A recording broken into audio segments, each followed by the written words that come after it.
옛날 아주 먼 옛날에 호랑이가 담배를 피우고 산신령이 구름을 타고 내려와 쉬어가던 강원도 깊은 산골 마을에 마음씨 착한 노부부가 살고 있었습니다. 이 마을은 산세가 험하고 골짜기가 깊어 겨울이 되면 사람의 발길이 뚝 끊어지는 외딴 곳이었는데 눈이 한번 내리기 시작하면 온 세상이 하얗게 뒤덮여 이웃집 마실조차 가기 힘든 그런 곳이었습니다.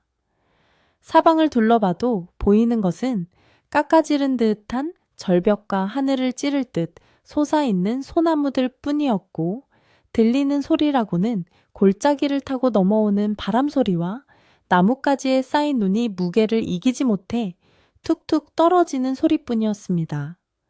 마을 사람들은 비록 넉넉하지는 않았지만 산에서 나는 나물과 버섯을 캐고 척박한 땅을 일구어 감자와 옥수수를 심으며 욕심 없이 살아가고 있었습니다. 그 중에서도 마을 끝자락 산비탈에 위태롭게 자리 잡은 작은 초가집에는 김노인과 그의 아내가 살고 있었는데 두 사람은 평생 자식 없이 서로를 의지하며 가난하지만 정직하게 살아온 분들이었습니다. 김노인의 집은 마을에서도 가장 높은 곳에 있어 바람이 거세게 부는 날이면 지붕을 덮은 볏짚이 들썩거리고 문풍지가 요란하게 울어댔지만 부부는 불평 한마디 없이 그 작은 집을 아끼고 가꾸었습니다. 부엌 아궁이에는 늘 따뜻한 온기가 감돌았고 좁은 마당 한 구석에는 가을 내내 정성껏 말린 시래기가 주렁주렁 매달려 있어 보는 사람의 마음까지 훈훈하게 만들었습니다. 김노인은 젊은 시절부터 부지런하기로 소문이 자자하여 동가 튀기도 전에 일어나 밭으로 나갔고 해가 서산으로 넘어갈 때까지 허리 한번 제대로 펴지 않고 일했습니다. 그의 아내 역시 알뜰하고 솜씨가 좋아 떨어진 옷을 기워 입히고 거친 밥상이라도 정갈하게 차려내어 남편을 섬겼으니 마을 사람들은 이 노부부를 보며 진정한 부부의 정이 무엇인지 배우곤 했습니다.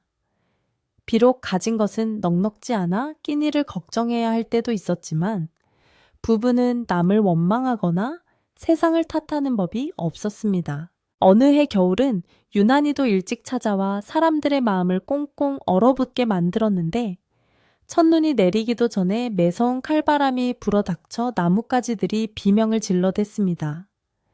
하늘은 며칠째 잿빛 구름으로 잔뜩 흐려 있었고 해가 떴나 싶으면 금세 구름 뒤로 숨어버려 낮은 짧고 밤은 길게만 느껴졌습니다.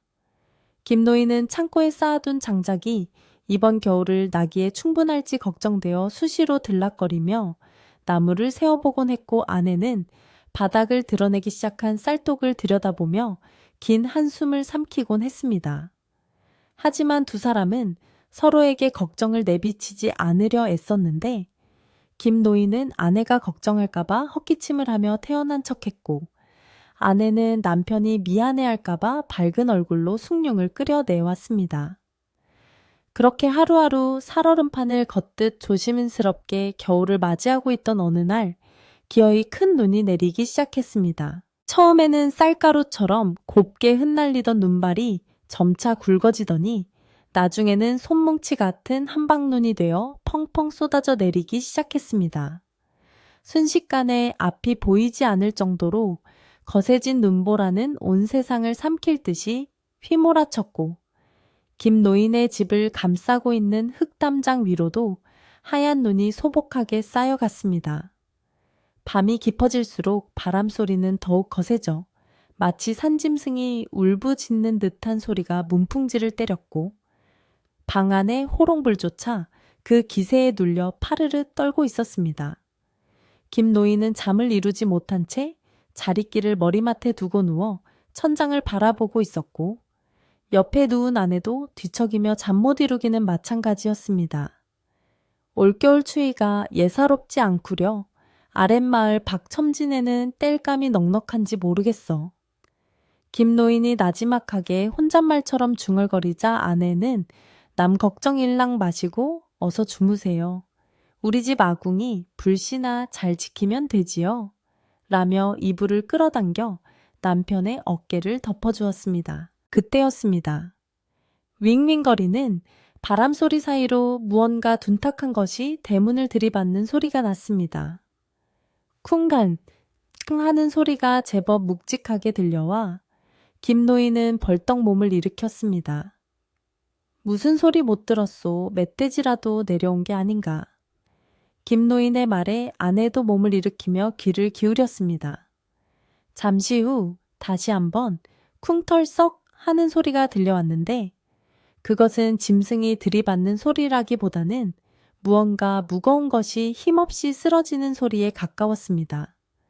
김노인은 불안한 마음에 서둘러 옷을 챙겨 입고 방문을 열었는데 문을 열자마자 차가운 눈보라가 방 안으로 들이닥쳐 순식간에 방바닥을 차갑게 만들었습니다. 김노인은 눈을 가늘게 뜨고 마루로 나가 대문 쪽을 바라보았지만 칠흑 같은 어둠과 흩날리는 눈발 때문에 아무것도 보이지 않았습니다. 영감 받기 험하니 조심하세요. 호랑이라도 내려왔으면 어쩌려고 그러세요. 아내가 등잔불을 들고 뒤따라 나오며 걱정스러운 목소리로 말했습니다. 김노인은 아내가 비춰주는 등불에 의지해 조심스럽게 마당을 가로질러 대문 앞으로 다가갔습니다. 눈은 이미 발목을 덮을 정도로 쌓여 있어 걸음을 옮길 때마다 뽀드득 뽀드득 소리가 났습니다. 김노인이 떨리는 손으로 대문 빗장을 풀고 문을 밀자 문 앞에 시커먼 물체가 쓰러져 있는 것이 보였습니다. 짐승인가 싶어 주춤 물러서던 김노인은 등불을 가까이 대보고는 깜짝 놀라 소리쳤습니다. 여보, 사람이요, 여기 사람이 쓰러져 있소. 그것은 눈 속에 파묻힌 채 쓰러져 있는 늙은 남자였는데 옷이라고 할 수도 없는 누더기를 걸치고 있었고 발에는 다 해진 집신 한 짝만이 위태롭게 매달려 있었습니다. 김노인과 아내는 서둘러 쓰러진 남자를 부축하여 방 안으로 옮기려 했으나 남자는 이미 온몸이 꽁꽁 얼어붙어 마치 통나무처럼 뻣뻣했습니다. 게다가 덩치도 제법 커서 늙은 부부가 옮기기에는 여간 힘든 일이 아니었지만 두 사람은 젖먹던 힘까지 짜내어 간신히 남자를 안방 아랫목으로 끌고 들어올 수 있었습니다. 따뜻한 방 안으로 들어오자 남자의 몸에 붙어있던 눈과 얼음이 녹아내려 방바닥이 금세 흥건해졌습니다. 아내는 서둘러 마른 수건을 가져와 남자의 젖은 머리와 얼굴을 닦아주었고 김노인은 젖은 누더기 옷을 벗기고 자신의 옷장에서 가장 두툼한 속옷을 꺼내 입혔습니다. 남자의 몸은 얼음장처럼 차가웠고 입술은 파랗게 질려 있어 숨이 붙어 있는지조차 의심스러울 지경이었습니다. 아이고, 이 엄동설 안에 어쩌자고 얇은 옷 하나 걸치고 산을 넘으려 했을꼬. 쯧쯧. 김노인은 혀를 차며 남자의 차가운 손과 발을 끊임없이 주물러 피가 통하게 했습니다. 아내는 부엌으로 달려가 남은 밥에 물을 부어 미음을 끓이기 시작했고 아궁이에 장작을 더 넣어 방을 펄펄 끓게 만들었습니다. 한참을 주무르고 따뜻한 이불을 덮어주자 죽은 듯이 누워있던 남자의 입에서 희미한 신음이 새어 나왔습니다. 그 소리는 마치 땅속 깊은 곳에서 울려 나오는 바람 소리 같기도 하고 짐승의 앓는 소리 같기도 하여 듣는 사람의 마음을 애처롭게 만들었습니다. 김노인은 안도의 한숨을 내쉬며 남자의 얼굴을 자세히 들여다보았습니다. 헝클어진 머리카락과 덥수룩한 수염에 가려져 나이를 짐작하기 어려웠지만 깊게 패인 주름과 거친 피부는 그가 살아온 세월이 얼마나 고단했는지를 말해주는 듯했습니다. 얼마 후 아내가 끓여온 따뜻한 미음 그릇을 들고 들어왔습니다. 김노인은 남자의 머리를 받쳐들고 숟가락으로 조심스럽게 미음을 떠먹였습니다. 처음에는 목구멍으로 넘기지도 못하고 흘려버리던 남자가 따뜻한 국물이 들어가자 본능적으로 꿀꺽 삼키더니 이내 허겁지겁 받아먹기 시작했습니다. 눈도 뜨지 못한 채 입만 벌려 받아먹는 모습이 마치 어미새를 기다리는 아기, 새 같기도 하고 며칠을 굶은 늑대 같기도 했습니다. 한 그릇을 깨 눈 감추듯 비운 남자는 그제야 천천히 눈을 떴는데 그 눈동자는 깊고 맑았으나 어딘지 모르게 초점이 없고 멍해 보였습니다. 김노인은 조심스럽게 물었습니다. 보시오, 정신이 드시오? 어디서 오신 유시오? 이 추운 날 어쩌다 이 깊은 상월까지 오게 되었소. 하지만 남자는 김노인의 물음에 아무런 대답도 하지 않고 멍하니 허공만 바라볼 뿐이었습니다. 김노인이 다시 한번 큰 소리로 물어보았지만 남자는 고개조차 돌리지 않았습니다. 이상하게 여긴 김노인이 남자의 눈앞에서 손을 흔들어 보고 귀에 대고 소리를 질러 보았으나 남자는 여전히 아무런 반응이 없었습니다. 여보, 이 양반 귀가 들리지 않는 모양이요. 묻는 말에 대답도 못하는 걸 보니 말도 못하는 벙거리 같기도 하고. 김노인의 말에 아내는 안타까운 표정으로 남자를 바라보았습니다. 세상에 듣지도 못하고 말하지도 못하는 몸으로 이 산속을 헤매셨다니 얼마나 무섭고 추웠을까요? 아내는 눈시울을 붉히며 남자의 손을 꼭 잡아주었습니다. 남자는 자신이 처한 상황을 이해하는지 못하는지 따뜻한 방바닥에 엉덩이를 붙이자 꾸벅꾸벅 졸기 시작했습니다. 김노인은 그런 남자를 눕혀주고 이불을 덮어주며 생각에 잠겼습니다. 자신들의 형편도 입에 풀칠하기 어려운 처지의 낯선 일을, 그것도 몸이 성치 않은 사람을 거두는 것은 보통 일이 아니었습니다. 당장 내일 아침 먹을 쌀도 간당간당한데 식구가 하나 더 늘었으니 걱정이 태산 같았습니다. 하지만 창밖에서는 여전히 눈보라가 몰아치고 있었고 이 사람을 다시 밖으로 내보내는 것은 곧 죽으라는 말이나 다름없었습니다. 김노인은 잠든 남자의 얼굴을 물끄러미 바라보다가 아내에게 나지막이 말했습니다. 임자, 우리 형편이 어렵긴 하지만 하늘이 우리 집에 보낸 손님을 내칠 수는 없지 않소. 눈이 그치고 날이 풀릴 때까지만이라도 데리고 있읍시다. 아내 역시 남편의 뜻을 거스를 생각이 추호도 없었습니다. 그녀는 고개를 끄덕이며 말했습니다. 그럼요, 영감. 산입에 거미줄 치겠어요. 콩 한 쪽이라도 나눠 먹으면 살 수 있겠지요. 짐승도 은혜를 입으면 갚는다는데 하물며 사람이 죽어가는 사람을 보고 모른 척할 수는 없잖아요. 부부는 그렇게 말없이 서로의 마음을 확인하고는 깊은 한숨과 함께 안도감을 내쉬었습니다. 좁은 단칸방에는 세 사람의 숨소리가 섞이기 시작했고 아궁이에서 타닥타닥 타오르는 장작 소리만이 고요한 밤을 채우고 있었습니다. 밖에는 눈이 계속해서 쌓여가고 김노인의 집은 마치 하얀 바다 위에 떠있는 작은 조각배처럼 외롭게 그러나 따뜻하게 밤을 견디어내고 있었습니다. 다음날 아침 눈은 거짓말처럼 그쳤지만 온 세상은 허리춤까지 차오르는 눈으로 덮여 꼼짝달싹할 수 없게 되었습니다. 김노인이 마당에 나가 눈을 치우는 동안 방 안에서 일어난 남자는 밥 달라는 신용을 하며 부엌 쪽을 기웃거렸습니다. 아내가 남은 찬밥을 데워주자 남자는 순식간에 밥그릇을 비우고는 더 달라는 듯 밥그릇을 숟가락으로 탕탕 두드렸습니다. 아내는 난처한 표정으로 밥솥을 긁어 누룽지까지 끓여 주었지만 남자의 식성은 실로 엄청났습니다. 김노인 부부가 하루 종일 먹을 양식을 한 끼에 해치우는 듯 했습니다. 김노인은 헛기침을 하며 먼 산을 바라보았지만 속으로는 쌀독이 얼마나 빨리 비어갈지 계산하고 있었습니다. 마을은 눈 속에 고립되었고 김노인의 집에는 말 못하고 듣지 못하는 낯선 식객이 눌러앉게 되었습니다. 남자는 밥을 먹고 나면 하루 종일 아랫목을 차지하고 누워 잠만 잤고 똥오줌을 가리는 것도 서툴러 김노인 부부가 뒤치다꺼리를 도맡아 해야 했습니다. 그는 고마워하는 기색도 없었고 미안해하는 표정도 짓지 않았습니다. 그저 본능에 충실한 짐승처럼 먹고 자는 일에만 몰두하는 듯 보였습니다. 그러나 김노인은 불평 한마디 하지 않았습니다. 전생에 내가 이 사람에게 빚을 졌나 보. 갚는 셈 치고 돌봐주리다. 김노인은 묵묵히 마당에 눈을 쓸고 또 쓸었습니다. 하지만 마을 사람들 사이에서는 벌써 이상한 소문이 돌기 시작했습니다.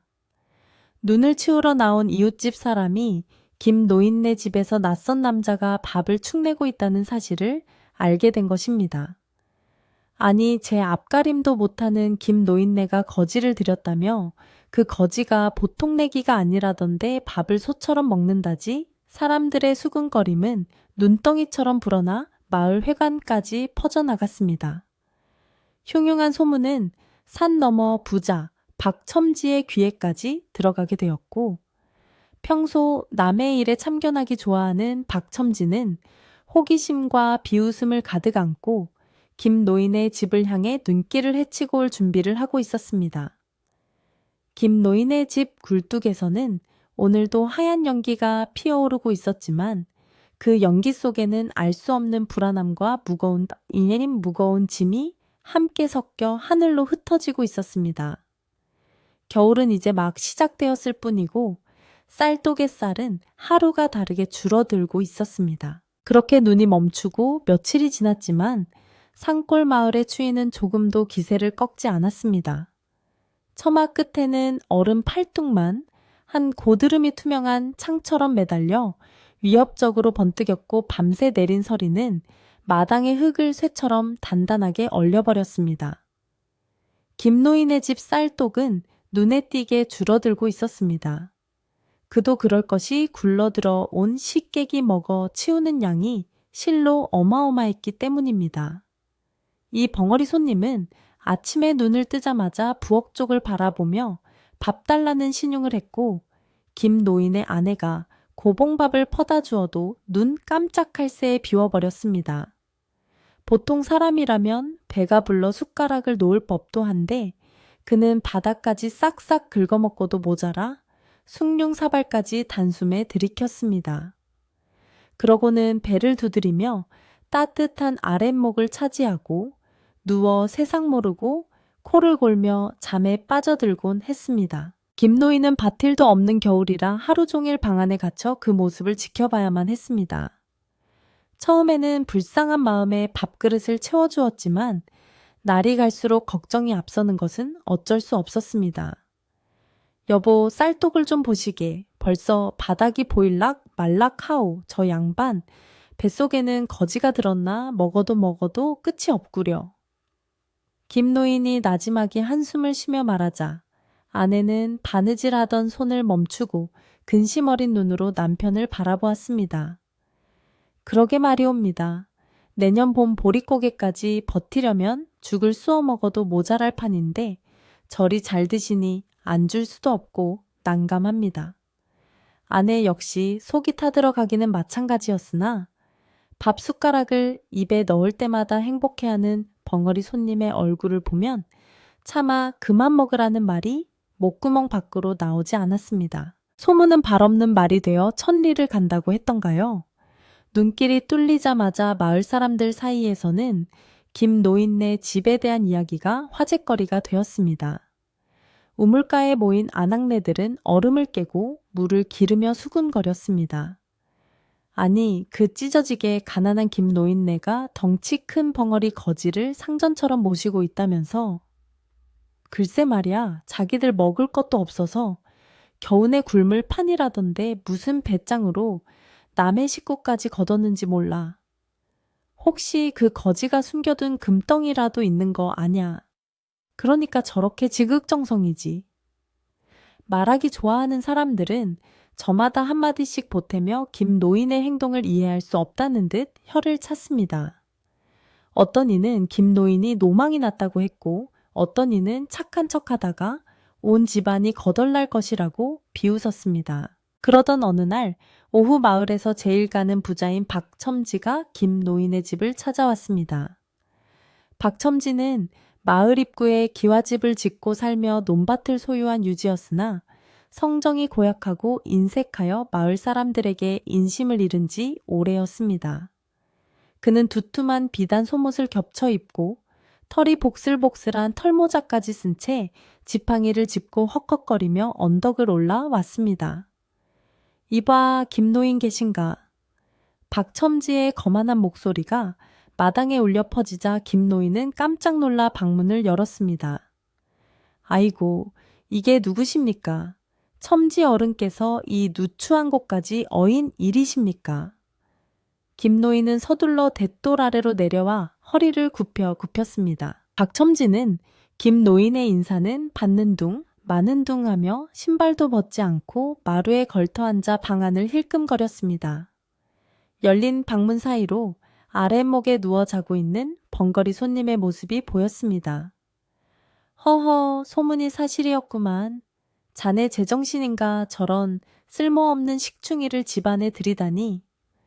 박첨지는 지팡이로 방문턱을 툭툭 치며 비아냥거렸습니다. 김노인은 얼굴이 붉어져 어쩔 줄 몰라 하며 대답했습니다. 그게 아니오라.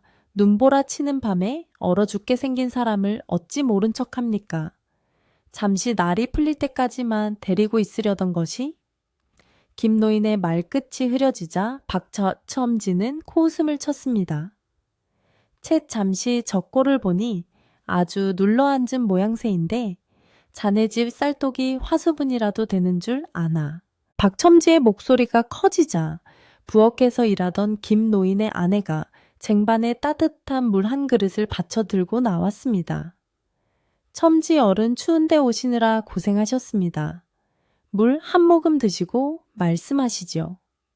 아내는 공손하게 물그릇을 내밀었지만 박첨지는 거들떠보지도 않고 계속해서 독서를 퍼부었습니다. 자네들도 참 딱하네 그려.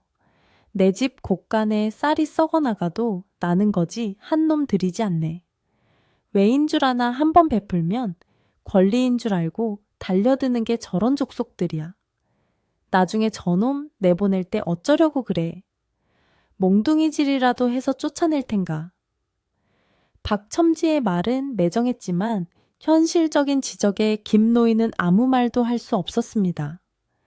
사실 김노인도 며칠째 그 문제를 고민하고 있었기 때문입니다. 그때 방 안에서 자고 있던 번거리 손님이 시끄러운 소리에 부스스 일어났습니다. 그는 상황을 파악하지 못한 듯 멍한 눈으로 박첨지를 바라보더니 입을 해벌쭉 벌리고 바보처럼 웃었습니다. 그 모습에 박첨지는 더욱 기가 찼습니다. 저 꼬락서니 좀 보게. 남의 집 귀한 쌀 축내고 잠만 자더니 염치도 없이 웃음이 나오나. 박첨지는 삿대질을 하며 소리쳤지만 번거리 손님은 그저 손으로 배를 문지르며 배고프다는 신용을 할 뿐이었습니다. 김노인은 민망함에 고개를 들 수 없었고 박첨지는 혀를 끌끌 차며 김노인에게 다그쳤습니다. 내 말 명심하게 당장 저놈 내쫓게. 그러지 않으면 자네 부부 올겨울 넘기기 힘들 거야. 나중에 쌀 꿀어 내 집에 오지 말게나. 나는 게으른 자들을 돕는 취미는 없으니. 김노인이 곤란한 표정으로 우물쭈물하고 있을 때 옆에 서 있던 아내가 조용하지만 단호한 목소리로 입을 열었습니다. 첨지 어른 말씀이 너무 과하십니다. 평소 순종적이고 말수 적던 아내의 갑작스러운 대꾸에 김노인도 박첨지도 놀란 눈으로 그녀를 쳐다보았습니다. 아내는 박첨지의 눈을 똑바로 바라보며 말을 이었습니다. 비록 저희가 가난하여 끼니를 걱정하는 처지이나 사람 목숨이 쌀 몇 대박보다 가볍지는 않습니다. 저분도 누군가의 귀한 자식이었을 테고 사연이 있어 절이 되셨을 텐데 짐승도 아닌 사람을 어찌 엄동설안에 길바닥으로 내몰겠습니까? 굶어 죽어도 같이 굶고 살아도 같이 살 것입니다. 아내의 목소리는 떨리지 않았고 그 눈빛에는 서리빨 같은 기계마저 서려 있었습니다. 박첨지는 뜻밖의 반박에 말문이 막힌 듯 입을 뻐끔거리다가 얼굴이 불그락푸르락해졌습니다. 허허, 이것 보게. 쥐뿔도 없는 것들이 자존심만 살아서는. 그래, 어디 두고 보자. 쌀 떨어지고 배가 등가죽에 붙어봐야 정신을 차리지. 박첨지는 자리를 박차고 일어나며 마루를 쿵쿵 울렸습니다. 내 다시는 이 집에 발걸음 하나 봐라 굶어 죽든 얼어 죽든 자네들 팔자니 알아서 해. 그는 씩씩거리며 신발을 구겨 신고는 뒤도 돌아보지 않고 대문을 빠져나갔습니다. 박첨지가 사라진 뒤에도 그의 악담은 찬바람처럼 마당을 맴돌았습니다. 김노인은 멍하니 대문을 바라보다가 털썩 자리에 주저앉았습니다. 임자글이 모질게 말할 것까지는 없지 않았소? 박첨지가 성격은 고약해도 틀린 말은 아닌데. 김노인이 힘없는 목소리로 말하자 아내는 남편의 손을 꼭 잡았습니다. 영감 박첨지 말이 맞을지도 모릅니다. 하지만 우리가 저분을 내쫓으면 평생 발 뻗고 잘 수 있겠습니까? 쌀이 떨어지면 나무 껍질이라도 벗겨 먹고 정 안 되면 제가 머리카락이라도 잘라 팔겠습니다. 그러니 너무 걱정 마세요. 아내의 따뜻한 위로에 김노인은 왈칵 눈물이 솟구치려는 것을 참으며 고개를 끄덕였습니다. 방 안에서는 번거리 손님이 아무 일도 없었다는 듯 다시 이불을 뒤집어 쓰고 눕는 소리가 들렸습니다. 그날 저녁 밥상 위에는 묽은 시래기죽 3그릇이 올라왔습니다. 쌀알은 셀 수 있을 만큼 적었고 국물만 흥건했지만 김노인 부부는 아무 불평 없이 숟가락을 들었습니다. 번거리 손님은 죽 그릇을 보자마자 실망한 기색이 역력했으나 이내 후루룩 소리를 내며 그릇을 비웠습니다. 그러고는 부족하다는 듯 빈 그릇을 숟가락으로 긁어대며 김노인을 빤히 쳐다보았습니다. 김노인은 자신의 죽 그릇을 반쯤 덜어 손님에게 주었습니다. 많이 드시게, 내 목까지 드시고 힘내시게. 아내도 자신의 몫을 덜어주려 하자 손님은 사양하는 기색도 없이 냉큼 받아 먹었습니다. 그 모습을 보는 김노인의 가슴 한구석에는 씁쓸함과 연민이 동시에 피어올랐습니다. 밤이 깊어지자 상골마을은 다시 고요한 어둠에 잠겼습니다. 김노인은 잠을 이루지 못하고 뒤척였습니다. 박첨지의 독설이 귓가에 맴돌았고 바닥을 드러낸 쌀독의 환영이 눈앞에 아른거렸습니다. 과연 우리가 오래 옳은 일을 하고 있는 것일까? 내 아내를 고생시키면서까지 낯선 일을 거두는 것이 맞는가?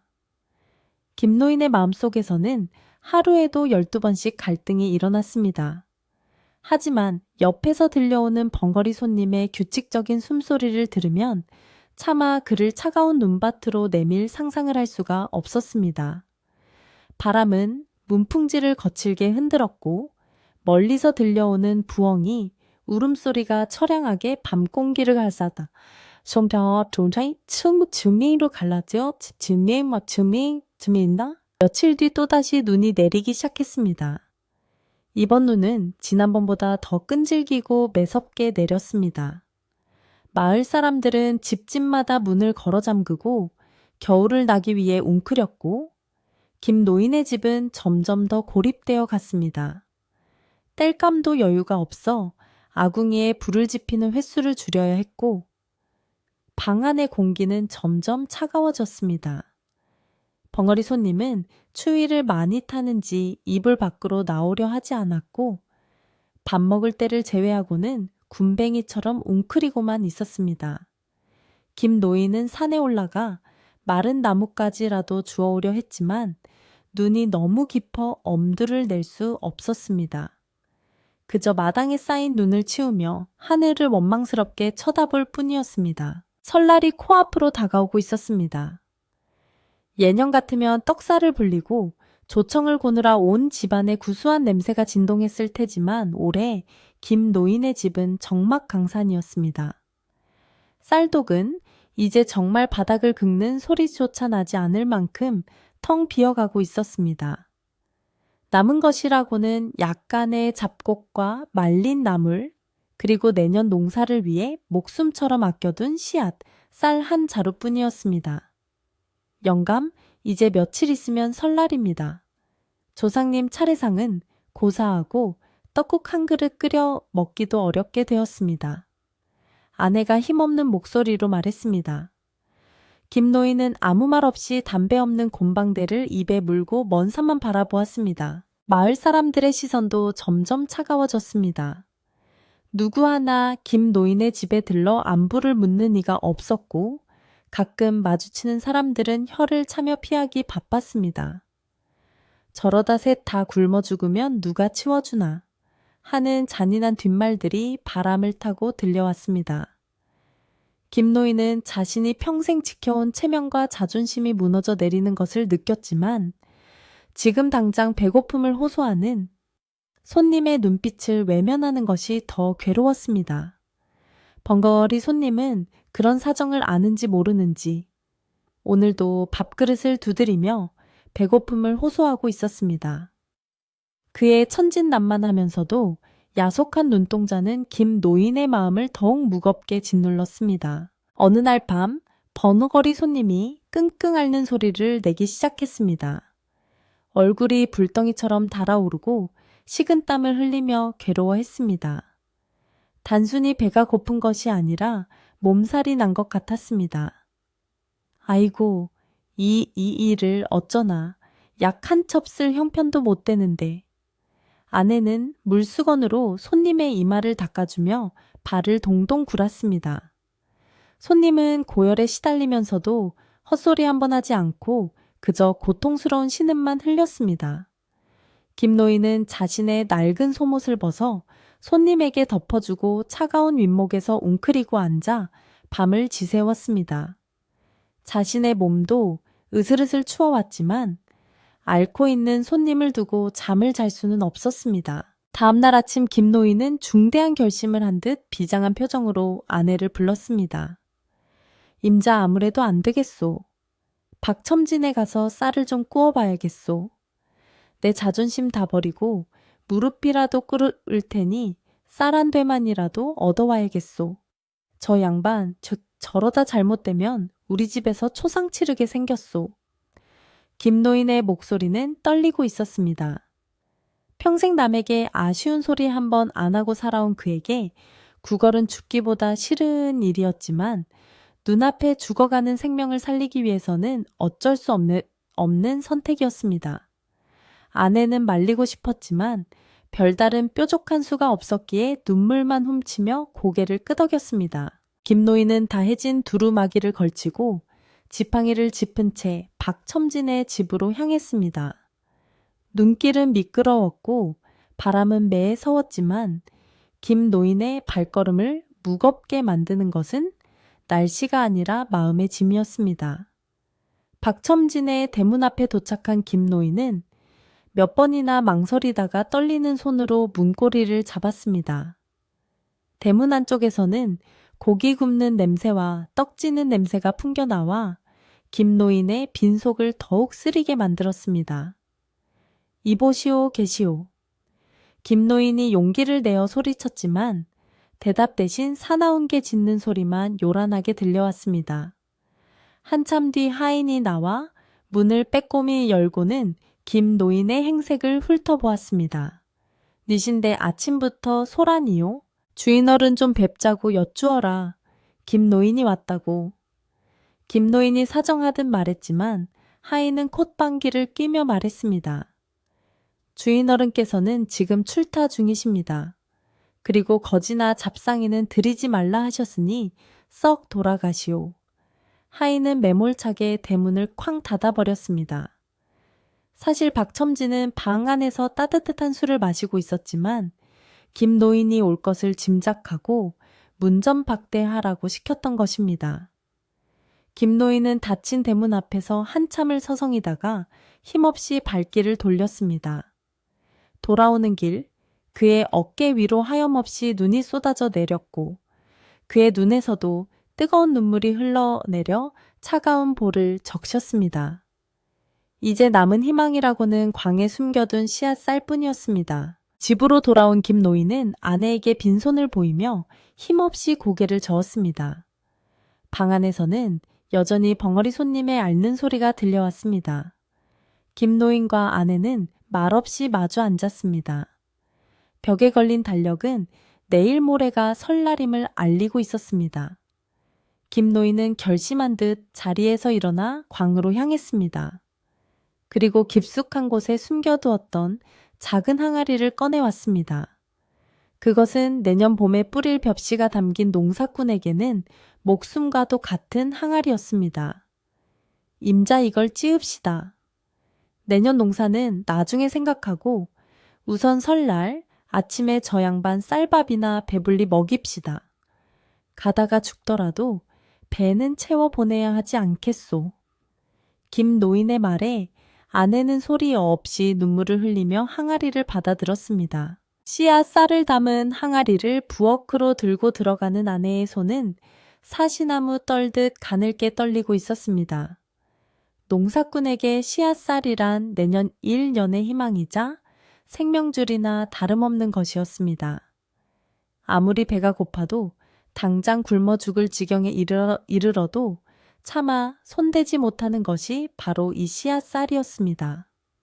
그것을 헐어먹는다는 것은 농사꾼으로서의 미래를 포기하는 것이요.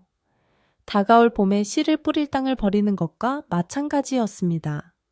하지만 아내는 눈물을 훔치며 굳게 다짐했습니다. 어차피 이대로 가면 우리 모두 겨울을 나기 힘들터 죽어가는 사람을 살리는 것이 먼저 아니겠는가. 그녀는 떨리는 손으로 항아리 뚜껑을 열었고 그 안에는 부부의 피땀이 서린 벽시들이 황금빛을 띠며 고요히 잠들어 있었습니다. 김노인은 마루에 걸터앉아 부엌에서 들려오는 다그락거리는 소리를 들으며 깊은 한숨을 내쉬었습니다. 담배도 없는 빈 곰방대를 입에 물고 뻐끔거려 보았지만 타오르는 것은 속절없는 가슴뿐이었습니다. 내년 봄에는 빈 밭을 어찌 바라볼꼬. 농부의 본성이 꿈틀거려 가슴이 미어지는 듯했지만 방 안에서 들려오는 벙어리 손님의 가쁜 숨소리가 그의 마음을 다시 다잡게 했습니다. 김노인은 눈을 질끈 감고 하늘을 향해 속삭였습니다. 지나가던 과객을 대접하는 것도 덕이라 하였으니 후일은 후일에 생각하자. 부디 저 양반이 이 밥 먹고 기운이라도 차렸으면 좋으련만. 차라리 자신의 살을 베어주고 싶을 만큼 쓰라린 결정이었지만 김노인은 흔들리는 마음을 꾹꾹 눌러 담았습니다. 부엌에서는 아내가 맷돌을 돌리기 시작했습니다. 드르륵 드르륵 정적을 깨고 울려 퍼지는 맷돌 소리가 오늘따라 유난히 처량하고 무겁게 들렸습니다. 평소 같으면 고소한 콩을 갈거나 메밀을 갈 때 났을 경쾌한 소리가 오늘은 마치 부부의 뼈를 깎는 소리처럼 들려왔습니다. 아내는 맷돌 손잡이를 돌리며 하염없이 눈물을 흘렸습니다. 벽시 한 알 한 알이 맷돌 사이로 들어가 하얀 속살을 드러내며 부서질 때마다 아내의 가슴도 함께 부서지는 듯한 했습니다. 하지만 그녀는 멈추지 않았습니다.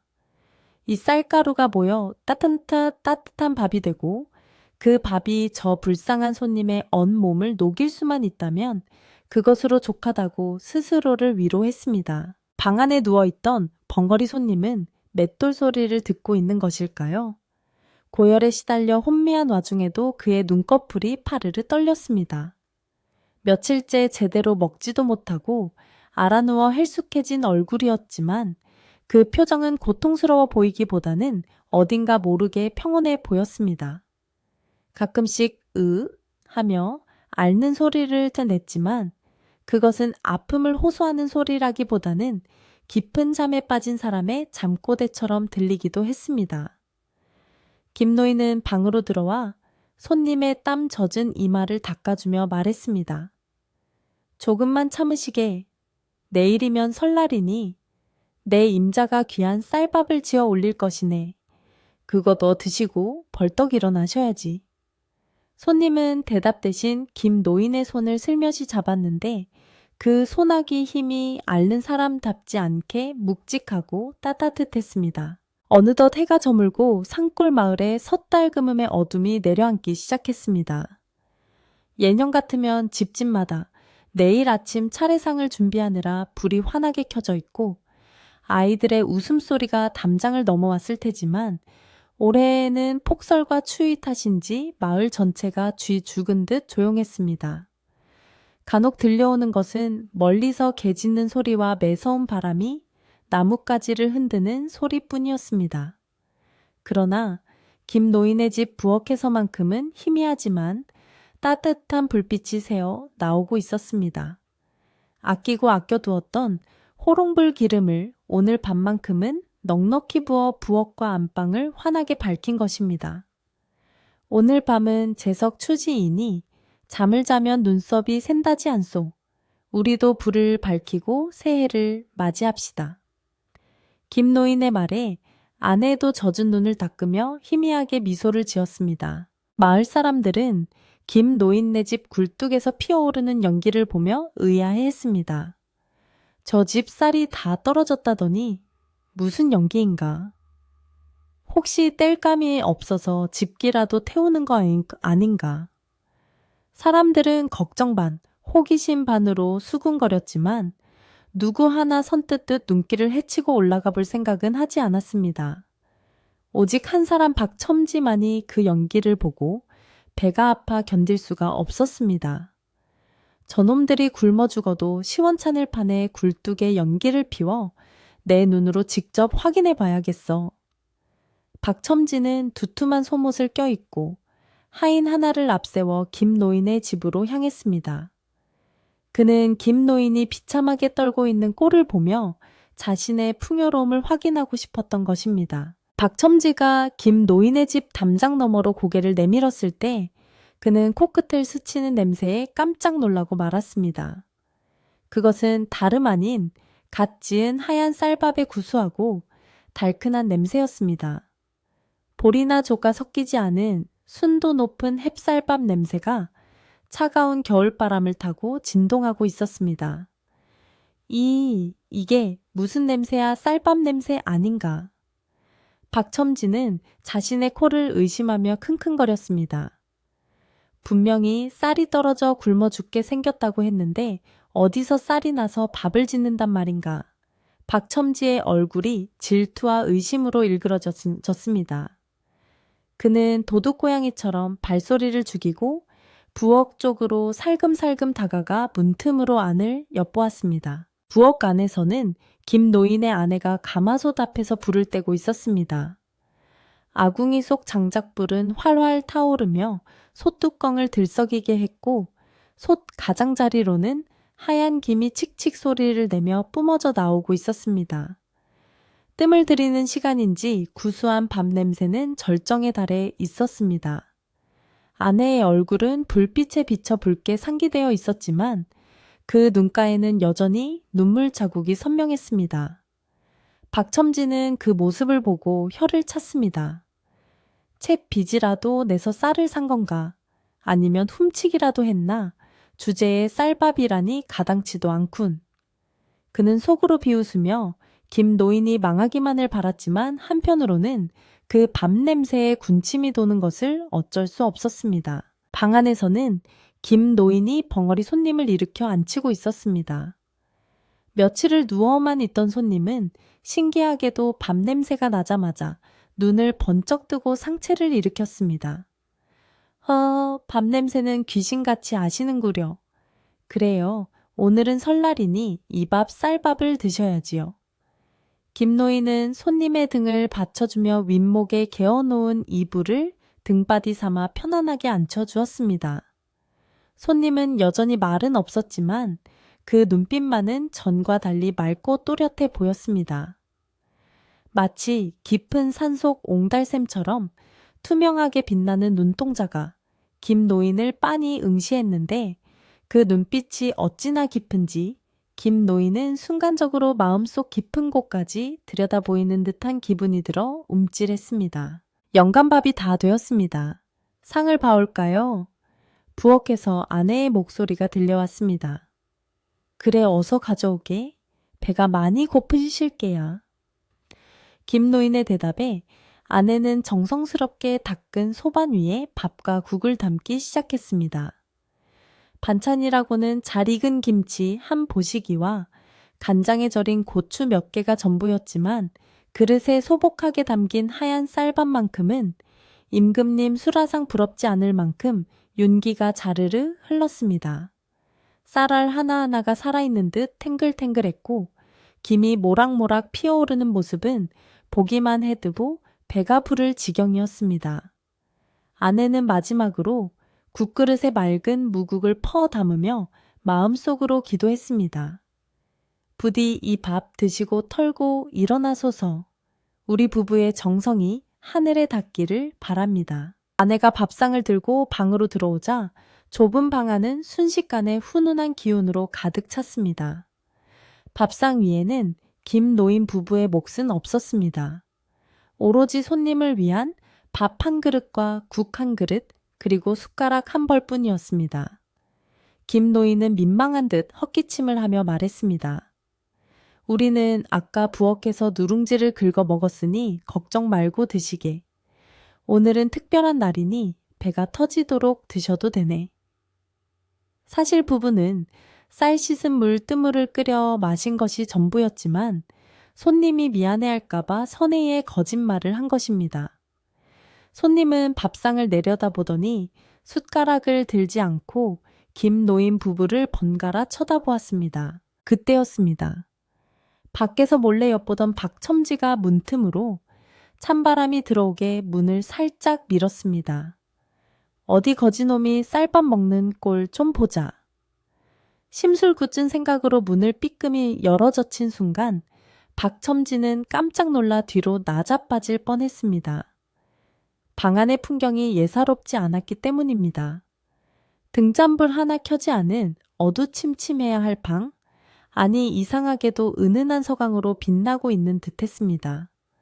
그 빛은 밥상 머리에 앉은 벙거리 손님의 몸에서 뿜어져 나오는 것 같기도 하고 하얀 쌀밥에서 나오는 것 같기도 했습니다. 박첨지는 눈을 비비며 다시 보았지만 분명 방 안에는 알 수 없는 신비로운 기운이 감돌고 있었습니다. 벙거리 손님은 천천히 숟가락을 들어 밥을 한술 떴습니다. 그리고 입으로 가져가기 전에 잠시 멈추고는 마치 제사를 지내는 사람처럼 눈을 감고 무언가 중얼거리는 듯한 입 모양을 했습니다. 소리는 들리지 않았지만 그 순간 방 안의 공기가 묵직하게 가라앉으며 바깥의 바람 소리마저 뚝 끊겼습니다. 지붕을 때리던 눈발 소리도 문풍지를 울리던 바람 소리도 사라지고 온 세상이 이 작은 초가집을 주목하는 듯한 정막이 흘러왔습니다. 김노인과 아내는 영문을 모른 채 숨을 죽이고 손님을 바라보았습니다. 손님이 밥을 입에 넣고 천천히 씹어 삼키는 모굴대 소리만이 고요한 정적을 갈랐습니다. 한 숟가락, 두 숟가락? 손님은 밥을 아주 천천히 그리고 경건하게 먹었습니다. 예전처럼 허겁지겁 먹어치우던 모습은 온데간데 없었고 마치 귀한 약을 먹듯이 쌀알의 맛을 음미하는 듯했습니다. 그가 밥을 먹는 동안 김노인 부부의 배에서는 꼬르륵 소리가 요란하게 났지만 두 사람은 부끄러움도 잊은 채 손님이 먹는 모습에 빠져들었습니다. 신기하게도 손님이 밥을 넘길 때마다 김노인 부부의 허기진 배도 조금씩 채워지는 듯한 기묘한 느낌이 들었습니다. 이상하다. 나는 먹지도 않았는데 왜 이리 속이 든든할꼬. 아내가 남편의 귀에 대고 속삭이자 김노인도 고개를 끄덕였습니다. 그러게 말이요. 내 마음이 불러서 그런가 보. 밖에서 지켜보던 박첨지는 이 기이한 광경에 입을 다물지 못했습니다. 저 거지가 미쳤나. 밥 먹는 꼴이 왜 저리 점잖아. 그리고 저 밥에서는 왜 김이 황금색으로 나는 거야. 박첨지의 눈에는 분명 밥에서 피어오르는 김이 황금빛 아지랑이처럼 보였습니다. 그는 두려움을 느끼면서도 호기심을 이기지 못해 문에 더 바짝 귀를 기울였습니다. 손님이 국물까지 남김없이 비우고 숟가락을 내려놓는 다그락, 소리가 첨가한 종소리처럼 울려 퍼졌습니다. 식사가 끝난 것입니다. 손님은 빈 그릇을 물리기 위해 들어온 아내의 손을 부드럽게 제지했습니다. 그러고는 자리에서 일어나 앉았는데 굽어있던 허리가 꼿꼿하게 펴지고 구부정하던 어깨가 당당하게 벌어졌습니다. 헝클어졌던 머리카락 사이로 보이던 흐리멍덩한 눈빛은 이제 밤하늘의 별처럼 초롱초롱하게 빛나고 있었습니다. 김노인 부부는 그 위험에 눌려 저절로 무릎을 꿇고 앉았습니다. 손님, 몸은 좀 괜찮으십니까? 김노인이 떨리는 목소리로 묻자 손님은 입가에 옅은 미소를 머금었습니다. 그것은 벙어리의 바보 같은 웃음이 아니라 세상을 다 품은 듯한 자비롭고 온화한 미소였습니다. 그 순간 방 안의 낡은 벽지들이 파르르 떨리기 시작했습니다. 천장에 매달린 거미줄이 걷히고 퀴퀴하던 곰팡이 냄새 대신 그윽한 난초 향기가 방 안에 퍼졌습니다. 손님이 입고 있던 남루한 누더기 옷자락이 빛을 발하더니 서서히 변하기 시작했습니다. 김노인은 자신의 눈을 의심했습니다. 분명 자신의 낡은 속옷을 입혀주었는데 눈앞에 있는 것은 눈부시게 하얀 도포자락이었습니다. 아니, 당신은 대체? 김노인이 말을 잇지 못하고 입을 벌린 채 쳐다보았고 아내는 놀라움에 입을 틀어막았습니다. 밖에서 훔쳐보던 박첨지는 너무 놀라 뒤로 물러서다가 그만 엉덩방가를 찍고 말았습니다. 으악, 귀신이다. 박첨지의 비명소리가 마당에 울려 퍼졌지만 방 안의 세 사람은 그 소리를 듣지 못한 듯 서로를 바라보고만 있었습니다. 손님은 더 이상 벙거리 거지가 아니었습니다. 그는 천천히 입을 열어 처음으로 목소리를 내었습니다. 그 목소리는 굵고 낮았으나 마치 산울림처럼 웅장하게 방 안을 가득 채웠습니다. 김노인, 그리고 부인, 그대들의 정성을 시험하고자 하였으나 그대들의 마음은 내가 생각했던 것보다 훨씬 깊고 넓구려. 손님의 첫마디에 김노인 부부는 온몸의 전율을 느꼈습니다.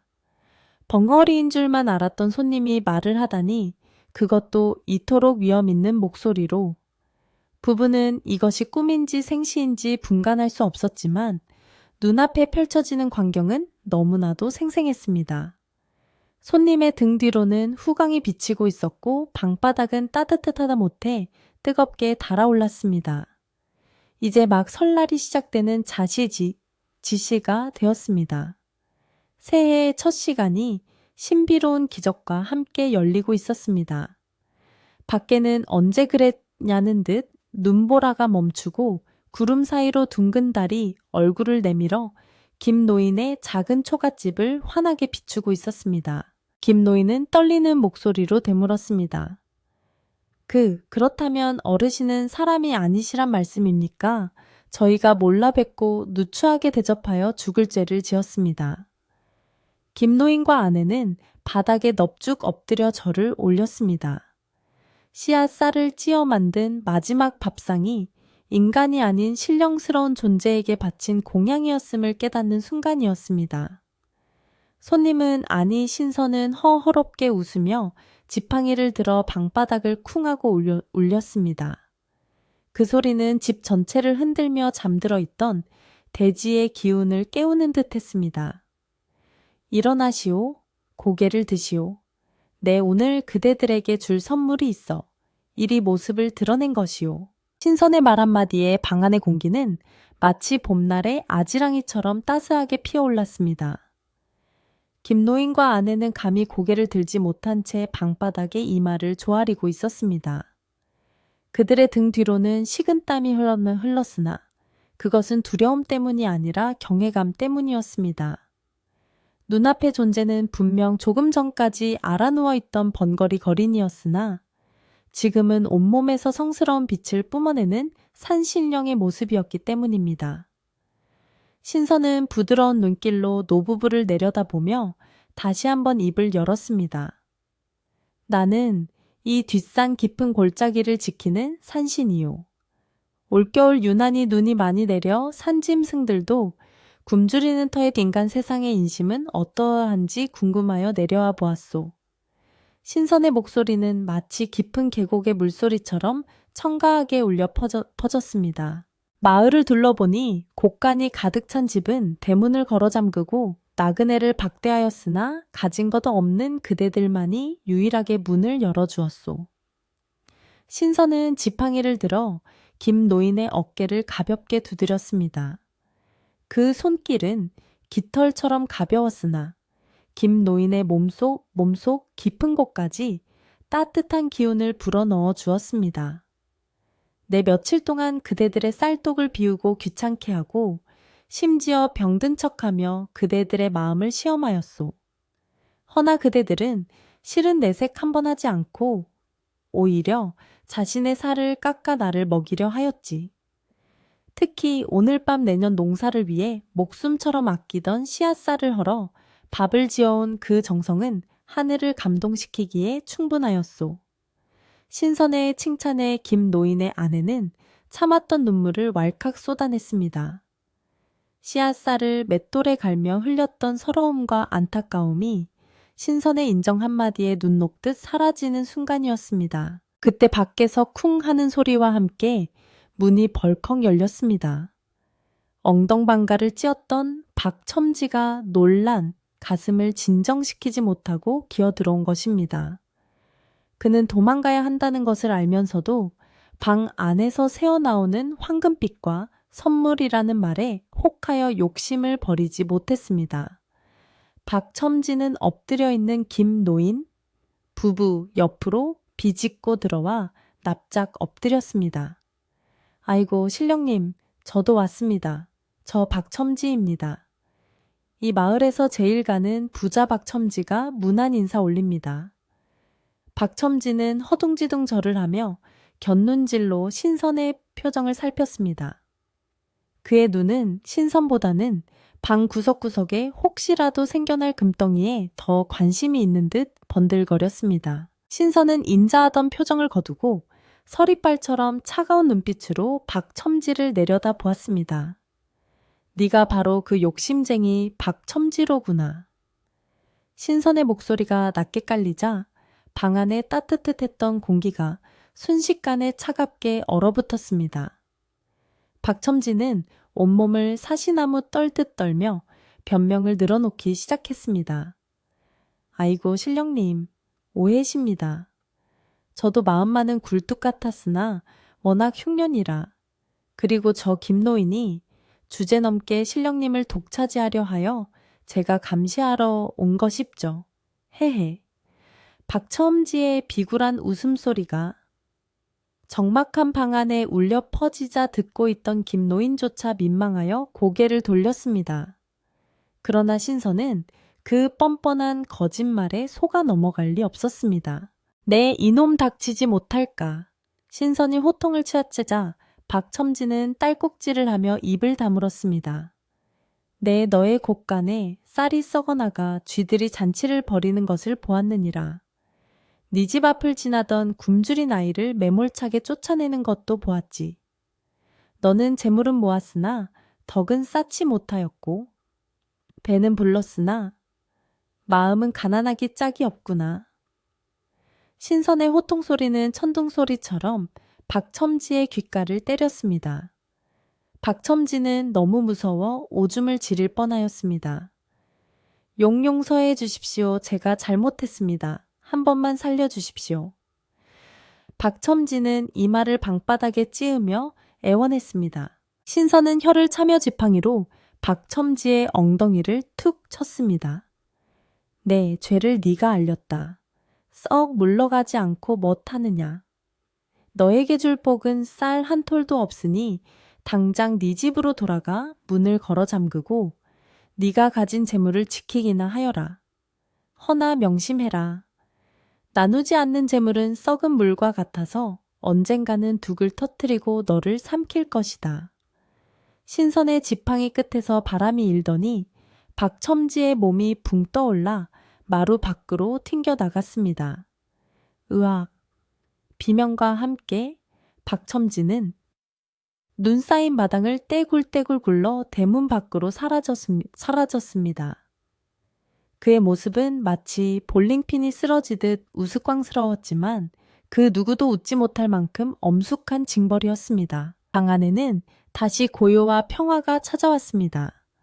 신선은 김노인 부부를 향해 다시 온화한 미소를 지어 보였습니다. 놀라지 마시오. 악한 기운을 몰아내었으니 이제 그대들에게 복을 내릴 차례요.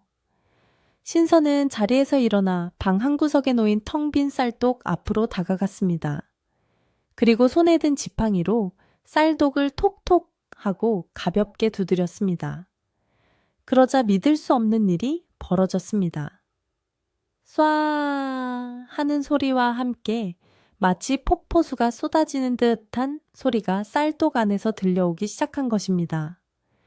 김노인과 아내가 눈을 동그랗게 뜨고 쌀독을 들여다보니 바닥이 훤히 보이던 독 안에서 하얀 쌀알들이 샘물처럼 솟아오르고 있었습니다. 쌀은 순식간에 쌀독을 가득 채우고도 멈추지 않아 바닥으로 흘러넘치기 시작했습니다. 아이고, 세상에 이게 무슨 조화입니까? 아내는 넘쳐 흐르는 쌀을 두 손으로 담으며 감격에 겨워 소리쳤습니다. 쌀알 하나하나가 진주처럼 영롱하게 빛났고 그 향기는 천리 밖에서도 맡을 수 있을 만큼 구수했습니다. 신선은 이번에는 부엌 쪽을 향해 지팡이를 휘둘렀습니다. 그러자 부엌 아궁이에는 꺼지지 않는 불씨가 타오르기 시작했고 텅 비어있던 찬장에는 갖가지 녹그릇과 비단 옷감들이 차곡차곡 쌓였습니다.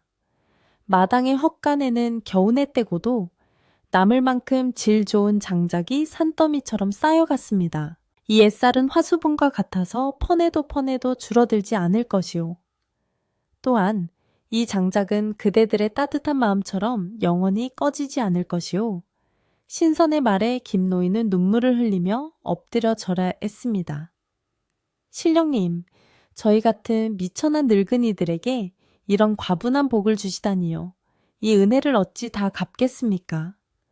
김노인의 목소리는 떨림으로 가득 찼습니다. 평생을 가난과 싸우며 정직하게 살아온 지난 날들이 주마등처럼 스쳐 지나갔습니다.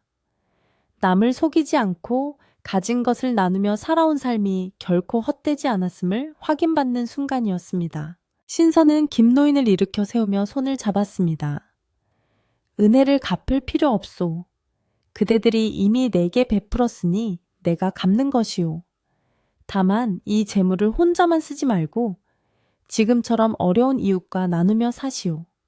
그것이 내가 바라는 유일한 보답이오. 신선의 손은 따뜻하고 부드러웠습니다. 그는 노부부의 눈을 깊이 들여다보며 마지막 당부를 남겼습니다.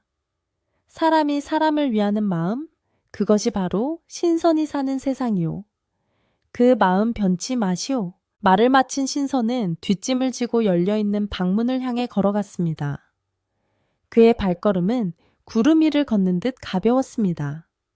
마당에 내려선 신선이 하늘을 향해 지팡이를 들어 올리자 밤하늘에서 오색구름이 내려와 그를 감쌌습니다. 부디 건강하게 오래오래 사시오.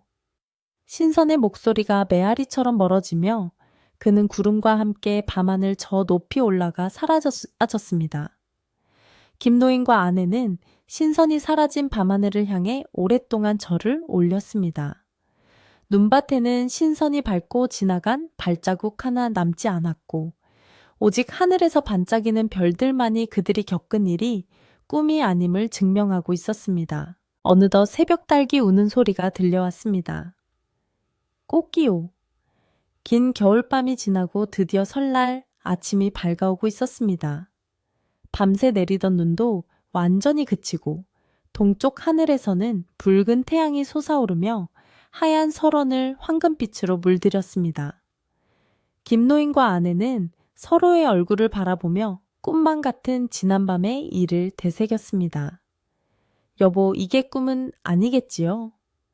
아내가 꼬집어달라는 듯 볼을 내밀자 김노인은 빙그레 웃으며 아내의 거친 손을 잡았습니다. 꿈이라도 좋고 생시라도 좋소. 우리 집에 복이 들어왔으니 이제 걱정 없이 살 수 있게 되었구려. 두 사람은 부엌으로 나갔습니다. 쌀독에는 여전히 하얀 쌀이 소복하게 쌓여 있었고 바닥에 흘러넘친 쌀만 모아도 몇 가마니는 될 듯했습니다. 아내는 정갈한 마음으로 쌀을 씻어 떡국을 끓이기 시작했습니다.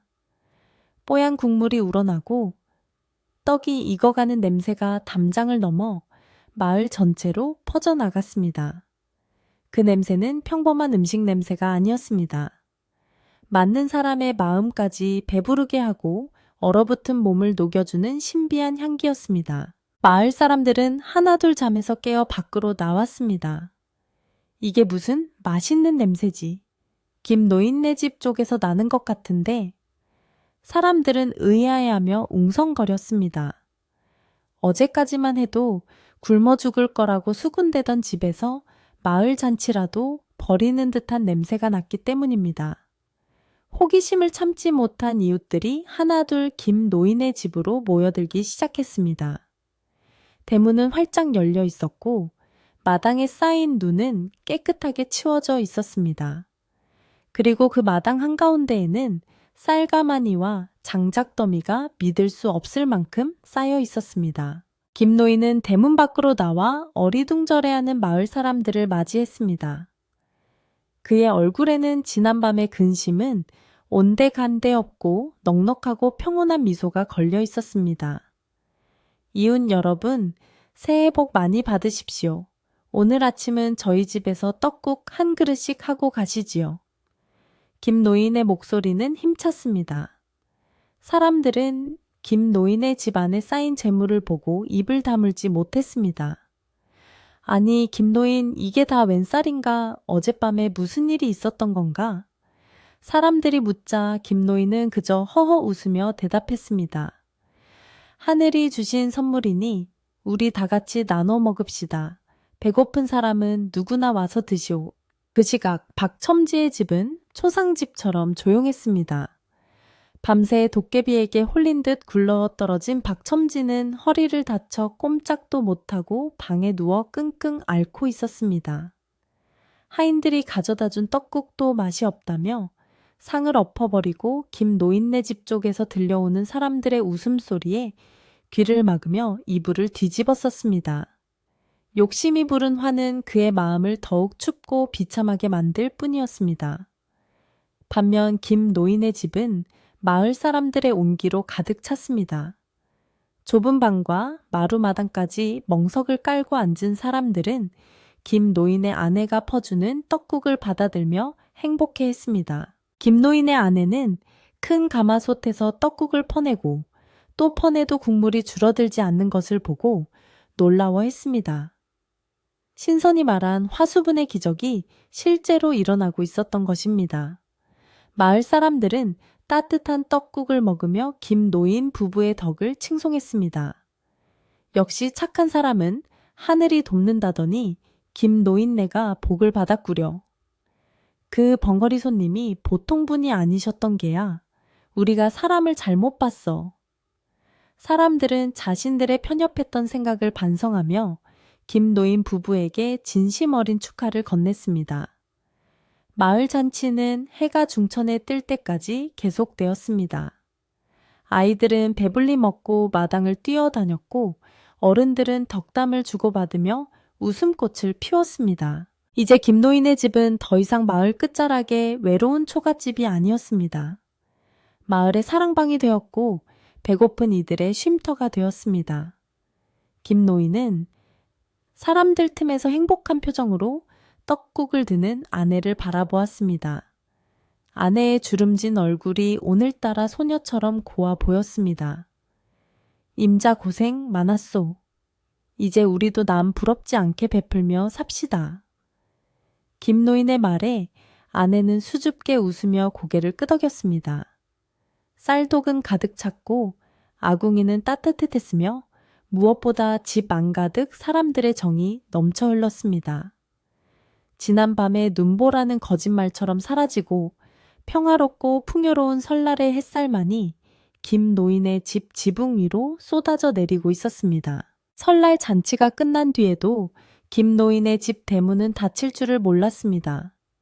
소문은 바람을 타고 산 너머 마을까지 퍼져나갔고 기적의 쌀독 이야기를 듣고 구경 온 사람들로 문전성시를 이루었기 때문입니다. 하지만 김노인 부부는 귀찮은 외에는 내색 하나 없이 찾아오는 이들 모두를 따뜻하게 맞이했습니다. 먼 길을 걸어오느라 허기진 사람들에게는 김이 모락모락 나는 쌀밥을 대접했고 형편이 어려운 이웃에게는 쌀을 한 자루씩 퍼주어 보냈습니다. 신기하게도 쌀독에서는 퍼내면 퍼낼수록 쌀이 솟아올라 저녁이 되면 다시 독이 가득 차올랐습니다.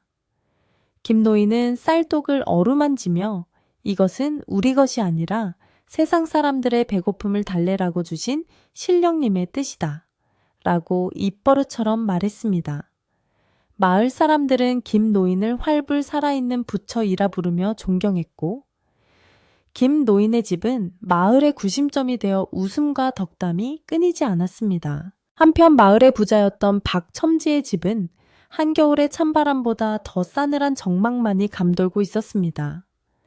신선에게 쫓겨나 엉덩방아를 찧은 후 허리를 다친 박첨지는 꼼짝없이 방에 누워 지내야만 했습니다. 그는 몸의 고통보다 마음의 고통이 더 컸는데 마을 사람들이 모두 김노인을 칭송하며 즐거워하는 소리가 담장을 넘어 들려올 때마다 질투와 수치심의 치를 떨었습니다. 에잉, 저 거지 같은 놈이 운이 좋았을 뿐이야. 두고 보자 저 쌀독도 언젠가는 바닥이 나겠지. 박첨지는 애써 김노인의 행운을 깎아내리며 자신을 위로하려 했지만 텅 빈 방 안에서 들려오는 것은 자신의 거친 숨소리뿐이었습니다. 하인들조차 인색하고 성질 고약한 박첨지의 곁에 있기를 꺼려하여 약탕기만 들여다놓고 슬금슬금 피하기 일쑤였습니다. 박첨지는 태어나서 처음으로 뼈저린 외로움이라는 것을 맛보게 되었습니다. 며칠이 지나고 눈이 조금 녹기 시작할 무렵 김노인은 아내에게 조용히 말을 꺼냈습니다. 임자 박첨지 소식 들었소. 허리를 다쳐 운신도 못하고 밥도 제대로 못 먹는다고 하더구려. 아내는 걱정스러운 표정으로 고개를 끄덕였습니다. 안 그래도 마을 사람들 입에 오르내리더군요. 자업자득이라고 혀를 차는 사람들도 있지만 그래도 한 동네 사는 이웃인데 마음이 쓰입니다. 김노인은 잠시 생각에 잠기더니 결심한 듯 말했습니다. 우리가 가봅시다. 신령님께서 우리에게 복을 주신 것은 미운 놈 떡 하나 더 주고 배고픈 놈 밥 한 술 더 주라는 뜻 아니겠소. 박첨지가 비록 심술은 굳어도 그 사람도 외로워서 그랬을게요. 아내는 남편의 넓은 마음에 감동하며 미소를 지었습니다. 영감 말씀이 맞습니다. 제가 갓 지은 밥과 부드러운 죽을 쑤어가지고 나갈 채비를 하겠습니다. 김노인과 아내는 정성스럽게 준비한 음식을 바구니에 담아 박첨지의 집으로 향했습니다. 박첨지의 집 대문은 굳게 닫혀 있었고 마당에는 아무도 밟지 않은 눈이 그대로 쌓여 있어 쓸쓸함을 더했습니다. 김노인이 이리 오너라 하고 소리치자 졸고 있던 하인이 놀라 뛰어나와 문을 열었습니다. 하인은 김노인 부부를 보자마자 반색을 하며 맞이했습니다.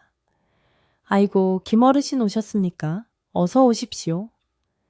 예전 같으면 문전박대를 했을 하인들이었지만 이제는 김노인을 마을의 어른으로 모시며 깍듯이 대했습니다.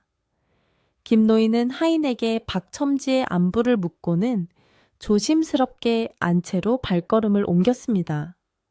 방 안에서는 박첨지의 끙끙 앓는 소리가 새어 나오고 있었습니다.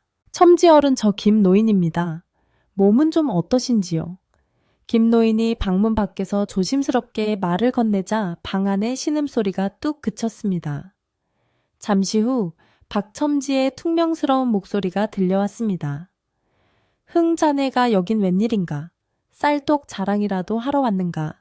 아니면 꼴 좋다고 비웃으러 왔는가?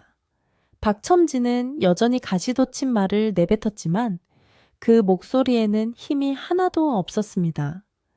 김노인은 개의치 않고 문을 열고 들어갔습니다. 방 안은 썰렁했고 박첨지는 헝클어진 머리에 퀭한 눈으로 벽을 보고 누워 있었습니다. 김노인은 아랫목에 자리를 잡고 앉아 가져온 바구니에서 따뜻한 죽 그릇을 꺼냈습니다. 자랑하러 온 것도 아니고 비웃으러 온 것도 아닙니다.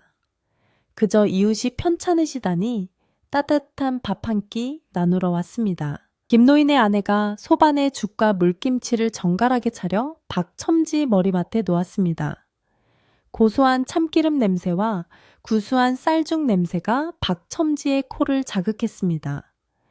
며칠 동안 입맛이 없어 물만 들이키던 박첨지였지만 그 냄새를 맡자 저절로 군침이 돌았습니다. 그러나 자존심 때문에 선뜻 일어나지 못하고 머뭇거렸습니다. 김노인은 그런 박첨지의 마음을 아는지 모르는지 직접 숟가락을 들어 죽을 한 술 떠서 박첨지의 입가에 가져갔습니다. 어서 드십시오. 신령님이 주신 쌀로 쓴 죽이라 기운이 날 것입니다. 이거 드시고 털고 일어나셔야지요. 그래야 저랑 내기장기도 두고 술도 한잔하지 않겠습니까? 김노인의 목소리는 따뜻하고 진심이 어려 있었습니다. 박첨지는 김노인의 얼굴을 빤히 쳐다보았습니다. 비웃음이나 동정의 눈빛이 아닌 진정으로 걱정해주는 그 눈빛에 박첨지의 굳게 닫혔던 마음이 조금씩 흔들리기 시작했습니다. 그는 떨리는 입을 벌려 김노인이 떠주는 죽을 받아 먹었습니다. 따뜻하고 부드러운 죽이 목구멍을 타고 넘어가자 얼어붙었던 속이 풀리면서 눈시울이 뜨거워졌습니다. 한 숟가락, 두 숟가락, 박첨지는 체면도 잊은 채 아이처럼 받아 먹었습니다. 그 죽은 단순한 음식이 아니었습니다. 김노인 부부의 용서와 화해, 그리고 따뜻한 정이 담긴 치유의 약이었습니다. 죽 한 그릇을 다 비운 박첨지는 결국 참았던 눈물을 터뜨리고 말았습니다. 으흐흐, 김노인 내가 잘못했네. 박첨지는 이불을 쥐어뜯으며 오열했습니다. 나는 자네가 굶어 죽기를 바랐는데 자네는 나를 살리러 왔구려. 내가 짐승만도 못한 놈이었어.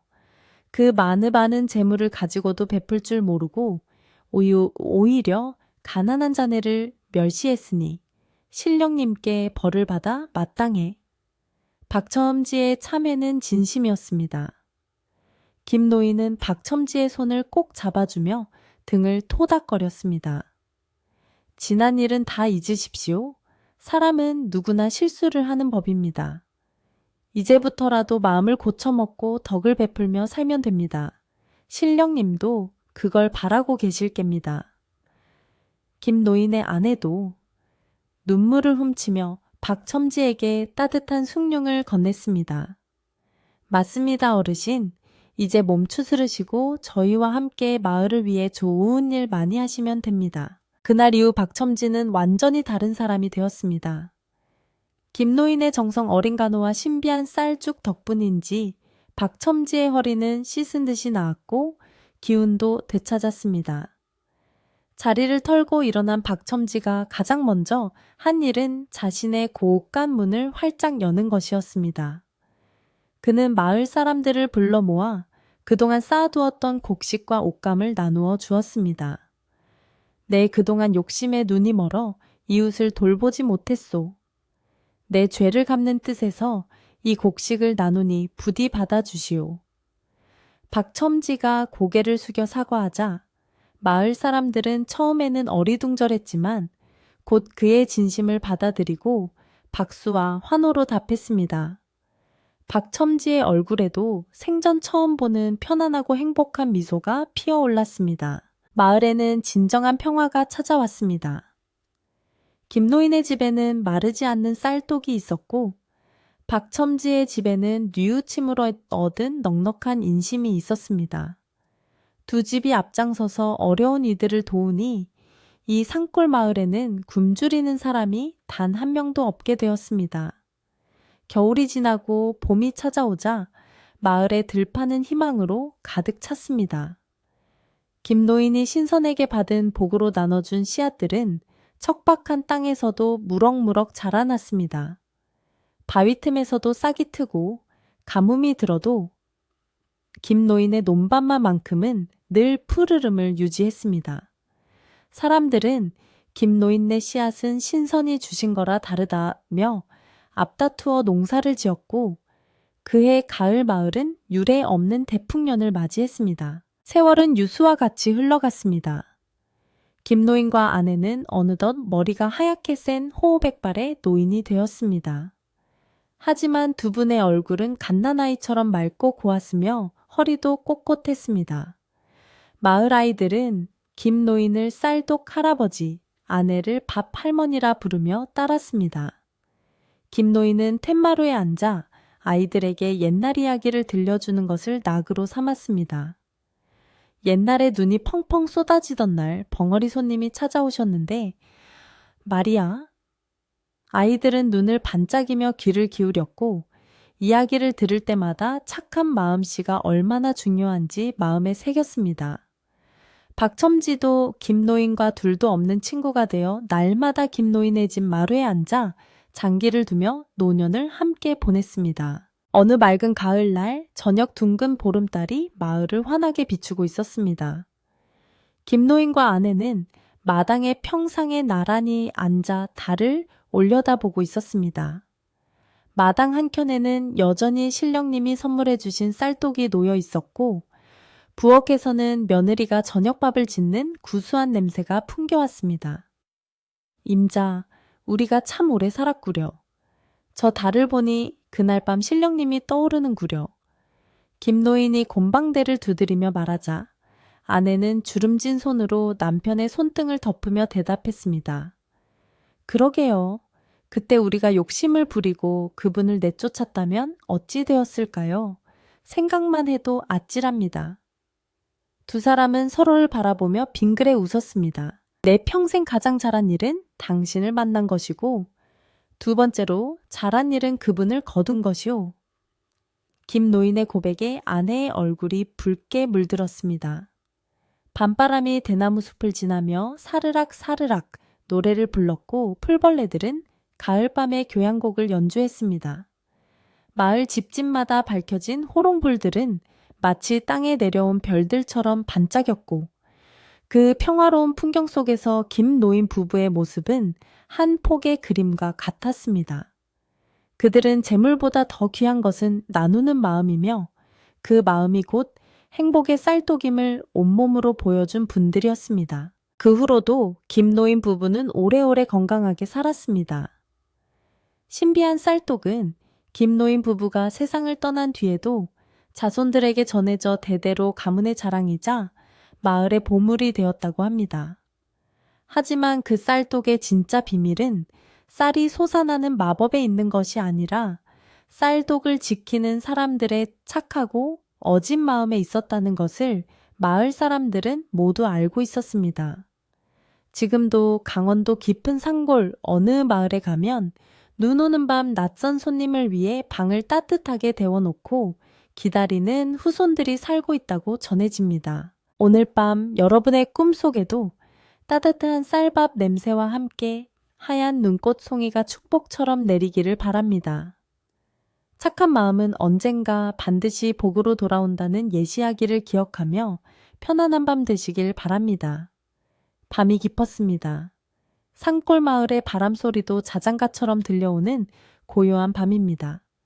모두 안녕히 주무세요.